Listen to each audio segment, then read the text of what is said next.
அவர்கள் இந்த ஹதீஸை அறிவிக்கின்றார்கள்.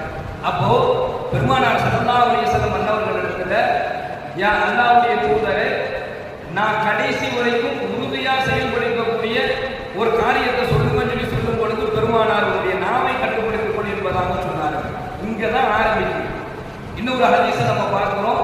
2 உதடுக்கு மத்தியில் இருக்கக்கூடிய நாவையும் 2 தொடைகளுக்கு மத்தியில் இருக்கக்கூடிய மர்மஸ்தானத்தையும் எவர் பாதுகாத்துக் கொண்டாரோ அவரே சிறந்தவர், அவரே சொர்க்கவாதி என்பதாக பெருமானார் ஸல்லல்லாஹு அலைஹி வஸல்லம் சொல்லி காண்பிக்கின்றார்கள். இப்ப இந்த நாவல தான் ஆரம்பிக்குது.